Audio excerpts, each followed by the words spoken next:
বিধানসভার বিধায়ক হিসেবে শপথ নিয়ে এলাকায় ফিরে প্রশাসনকে নিয়ে বৈঠক করে সুশাসনের বার্তা রাখলেন বিজেপি বিধায়ক গৌরচন্দ্র মণ্ডল। মালদহের মানিকচক বিধানসভা কেন্দ্রের বিধায়ক হিসেবে নির্বাচিত হয়েছেন তিনি। রবিবার ছুটির দিন থাকলেও মানিকচক ব্লক প্রশাসনিক ভবনে সমস্ত স্তরের প্রশাসনিক কর্তাদের নিয়ে বৈঠকে উপস্থিত হন বিধায়ক গৌরচন্দ্র মণ্ডল। ব্লক ভিডিও, থানার আইসি, বিএলআরও সহ কৃষি দপ্তরের আধিকারিক, শিক্ষা, স্বাস্থ্য সমস্ত স্তরের কর্মকর্তাদের নিয়ে এই বৈঠক করা হয়। প্রথমে প্রশাসনিক কর্তাদের তরফে নবনির্বাচিত বিধায়ককে শুভেচ্ছা সম্বর্ধনা জানানো হয়। সর্বত্র কিভাবে স্বচ্ছতার সাথে কাজ করতে হবে এবং মানুষের পরিষেবা প্রদান করতে হবে সে বিষয় নিয়ে আলোচনা করা হবে। বৈঠক শেষে বিধায়ক গৌরচন্দ্র মণ্ডল বলেন, রাজ্যের মুখ্যমন্ত্রী শুভেন্দু অধিকারী গোটা বাংলা জুড়ে উন্নয়ন শুরু করে দিয়েছে। সরকার গঠনের পর থেকে একের পর এক কাজ শুরু হয়েছে। ঠিক সেই মতো মানিকচকের কোনো প্রান্তে মানুষের কাজ করতে সমস্যা না হয় সরকারি আধিকারিকরা দায়িত্ব সহকারে কাজ করে। বাংলা জুড়ে সুশাসন প্রতিষ্ঠা এবং সর্বত্র প্রান্তের মানুষকে পরিষেবা প্রদান করাই লক্ষ্য। ভাঙন কবলিত এলাকায় মানুষের পরিষেবা এবং ভাঙন বন্যা যাতে না হয় তার জন্য দ্রুত যা পদক্ষেপ নেওয়ার সেই সমস্ত বিষয়ে আলোচনা করা হয়েছে। বাংলা জুড়ে উন্নয়নের বার্তা শুরু হয়ে গেছে। জঙ্গলরাজ সাফ যেমনি হয়েছে, যেমনি যা কথা দিয়েছে আমাদের মুখ্যমন্ত্রী, অর্থাৎ গোটা বাংলার উন্নয়নের পথ দেখাবার জন্য কী করতে হবে সেই প্রায়োরিটি নিয়ে আলোচনা হয়েছে। আজকে সবচেয়ে আমাদের বিষয় হচ্ছে ভুতনি গঙ্গা ভাঙনটা যেন না হয় বা ভুতনি আবার প্লাবিত নয়, সেই বিষয়ে আলোচনা আছে। সার্বিকভাবে সমস্ত দপ্তর স্বাস্থ্য হোক, শিক্ষা হোক, আমার সিডিপিও হোক, আইসিডিএসের যেটা আছে এডিএ অফিস, বিএলডি অফিস, বিএলওর অফিস, পুরোটা লাইন ডিপার্টমেন্ট সবাই ঠিকঠাক যেন সাধারণ মানুষ লাইন কারেন্টও যেরকম পায়, সরকারি সুবিধাগুলো যেরকম রাজ্য কেন্দ্রের যে পুরোদম সুবিধাগুলো আছে যা আছে, প্রধানমন্ত্রী আবাস যোজনা থেকে তাদের 1 জুন থেকে যেরকম আমাদের অন্নপূর্ণা ভাণ্ডারের টাকা ঢুকবে সেই পোর্টালগুলোও রেডি হচ্ছে, তারা পাবে। অবৈধভাবে যারা অনেক দিন থেকে টাকা পাচ্ছিল সেইগুলো যেন বাদ পড়ে যায়। যারা বিধবা ভাতা, বার্ধক্য ভাতা, প্রতিবন্ধী ভাতা 2000 করে 1000 বাড়ানো হয়েছে, ডাবল করা হয়েছে, সেইগুলো পাবে।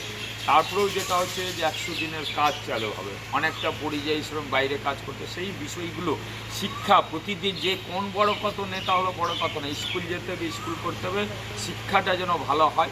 তাদের সমস্যা মিড ডে মিল, পাশাপাশি আইসিডিএসের যে খাওয়া দাওয়া দেখে নিতে হবে।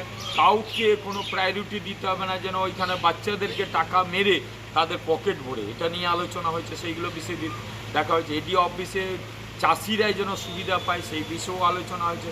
স্বাস্থ্য, সেখানে নোংরা পরিবেশ যেন না থাকে, পুরো পরিষেবা পায়, ওষুধ পানি থেকে যেন বঞ্চিত না হয়, তারা ওষুধগুলো ঠিকঠাক পায়। কোথাও ডাক্তার নার্সের অভাব হলে সেটাও বিষয় তোলা হয়েছে, যেরকম মানিকচক আন্ডারে ভুতনি আছে, নোটপুর আছে, মথুরাপুর আছে। মথুরাপুর রিসেন্ট ডাক্তার আছে, তাকে সেখানে নার্স দিয়ে তার সেবাটাও চালু করার বিষয়টা আলোচনা হয়েছে, অনেক দিনের দাবি ছিল। এবং সবচেয়ে একটা বিষয় বলে দিয়ে আমরা একটা দাবি রেখেছিলাম, ইস্তারাও রেখেছিলাম, পুজোতে জল যেরকম ঢুকবে না, পাশাপাশি খুব তাড়াতাড়ি দমকল কেন্দ্র মথুরাপুর আমাদের মানিকচক বিধানসভার ভুতনি মানিকচকের জন্য পাচ্ছে, খুব রিসেন্ট হবে আর কি, যেটা আর অসুবিধা হবে না। এই কাজগুলো বিষয়ে সমস্ত লাইন ডিপার্টমেন্টকে নিয়ে আলোচনা হয়েছে এবং ফলপ্রসূ আলোচনা হয়েছে। কাজ হবে। তো ডিপিএম যেরকম কিছু করতে পারেনি, 15 বছরে চোর তৃণমূল করতে পারেনি, 5 বছরে বিজেপি ডবল ইঞ্জিনের সরকার মুখ্যমন্ত্রীর নেতৃত্বে, শুভেন্দুদার নেতৃত্বে হবে মানিকচকে, গোটা পশ্চিমবাংলা হবে। কিছু হবে না। গুগুর বাসাতে ওটাও আলোচনা হয়েছে, যেরকম নয়নজলি ভরাট হবে না, অবৈধভাবে গঙ্গার পাড় থেকে মাটি তুলে হবে না, কেউ কোথাও কালভার্ট করতে পারবে না। সিস্টেম আছে, সেটা ডিএলআরওতে আগে মিউটিশন কনভার্সেশন করে তারপরে সেখানে মাটি পারমিশন করে ভরতে পারবে। অর্থাৎ সরকারি রুলসে আইনে যা আছে সেটা করতে পারবে। কারণ আমাদের মুখ্যমন্ত্রী মাননীয় শুভেন্দু অধিকারী মহাশয় পুরো ইনস্ট্রাকশন দিচ্ছে, খুব ভালো লেগেছে। মানিকচক ভুতনিকে নিজের চোখে জানেন, 294 বিধানসভায় যেরকম চিনেন, মানিকচকটাকেও চিনেন, ভুতনিকেও চিনেন।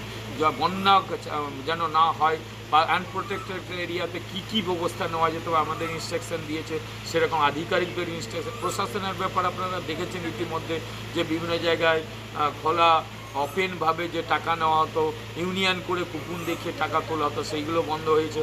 অবৈধ দোকানগুলো রাস্তা ব্লক করা হতো, সেইগুলোও দেখা হয়েছে। পাশাপাশি আপনি গরু পাচার হতো, সেটাও বন্ধ হয়েছে। কয়লা, বালি, পাথর এগুলোও নজর দেওয়া হয়েছে, বন্ধের ব্যাপারটা আপনারা দেখে নিয়েছে অলরেডি। গোটা পশ্চিমবাংলা সহ মানিকচকও বন্ধ হয়েছে। অর্থাৎ কাজ হচ্ছে, এখন আমরা কাজ করতে পারছি খোলা মনে। এবং আমাদেরকে বলেছে নিজ নিজ বিধানসভায় ভালো করে দেখে নিতে কী প্রবলেম, শাসকের আইন চলবে না, শাসনের আইন চলবে এবং জনপ্রতিনিধি এবং আধিকারিকের টাই আপ ভালো থাকবে, আধিকারিককে জনপ্রতিনিধি চালাবে, এটাই বলেছে। যেরকম আগে দেখা যেত তৃণমূল মানে আধিকারিক চালাতো, আমাদের সেটা না, আমাদের আধিকারিককে জনপ্রতিনিধি চালাবে। মালদা থেকে পরিতোষ সরকারের রিপোর্ট, কুলিক নিউজ।